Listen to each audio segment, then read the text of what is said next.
বৈষম্যবিরোধী ছাত্র আন্দোলনে অংশ নিয়ে পুলিশের গুলিতে আহত হয়ে হাসপাতালে কাতরাচ্ছে সপ্তম শ্রেণীর ছাত্র কামরুল হাসান। ৫ আগস্ট কুমিল্লার দেবিদ্বার উপজেলা সদরে গুলিবিদ্ধ হয় সে।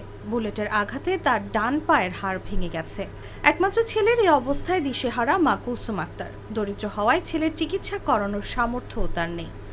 এই অবস্থায় বিত্তবানদের সহযোগিতা চেয়েছেন তিনি। পুলিশে গুলি মেরে দিছে, মানুষের থেকে দাঁড় করে এরা মনে করেন কি আমি 50,000 টাকা এই পর্যন্ত আমি দিছি সবার থেকে দাঁড় করে আনবো। তখন 50,000 টাকা দেওয়ার পরে আমার কাছে টাকা নাই, আমি চিকিৎসা করতে পারি না, এইভাবে হালাই রাখছি চিকিৎসা ছাড়া। বাবা চলে গেছে 12 বছর ধরে, ওই খোঁজ খবর নেয় না, বাবা হালাই চলে গেছে।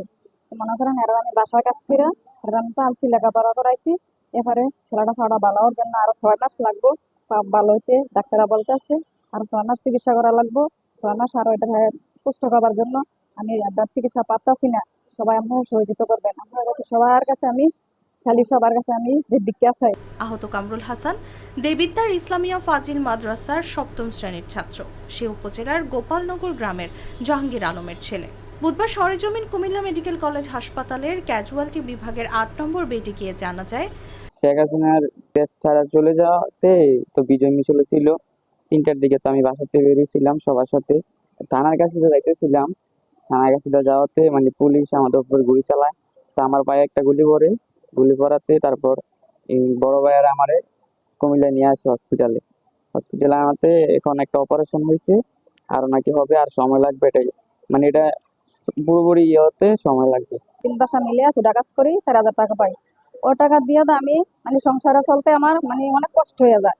বাসা ভাড়া দিয়া, ছেলে মেয়ের পড়া খরচা দিয়া আমি নিজে না খাইয়া বাজার করি না, ঠিকভাবে খানা খাই না, ঠিকভাবে গরম পোশাক আনি না, এভাবে না খাই আর আমি কোনোরকম এইভাবে তো কাটাইছি। বুলেটের আঘাতে তার ডান পায়ের হাড় ভেঙে গেছে। প্রাথমিকভাবে এক্সটার্নাল ফিক্সেশন স্থাপন করা হয়েছে। ক্ষত শুকানোর পর চূড়ান্ত সার্জারি করা হবে বলে জানিয়েছেন তার চিকিৎসক। এতে সময় লাগতে পারে 4 থেকে 6 মাস। তবে আর্থিকভাবে দুর্বল হওয়ায় তার চিকিৎসার ভার বহন করা কোনোভাবেই সম্ভব নয় বলে জাগো নিউজকে জানিয়েছেন কামরুলের মা কুলসুম আক্তার। হচ্ছে আমাদের এখানে 5 তারিখে ভর্তি হয় আর কি, 9:40 PM ভর্তি হয়। ওই যে বুলেট ইঞ্জুরিতে তার ডিস্টাল ফিমার ফ্র্যাকচার ছিল আর কি, ওপেন ফ্র্যাকচার ডিস্টাল ফিমার। তো আমরা ইনিশিয়ালি সার্জিক্যাল টার্জিং করে এক্সটার্নাল ফিক্সেটর দিয়ে রাখছি, বাইরে রড দিয়ে ওটা ফিক্স করে রাখছি আর কি। আর এখন ঘাটা শুকানোর জন্য ওয়েট করছি। আর ঘা শুকানোর পরে তার ডেফিনিটিভ সার্জারি হবে আর কি। যে পায়ের ফ্র্যাকচার আছে ডিস্টাল ফিমারে, ভেঙে গেছে হাঁটিটা, ওইটা ফাইনাল অপারেশন পরে করবো আর কি। এটা চিকিৎসা একটু দীর্ঘমেয়াদী, সময় লাগবে, এটা প্রায় 3-4 মাস লাগবে।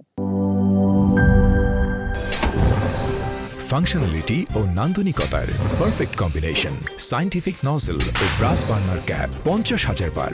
অটো ইগনিশন 25% পর্যন্ত গ্যাস সাশ্রয়ী। RFL গ্যাস স্টোভ নিরাপদ ও গ্যাস সাশ্রয়ী।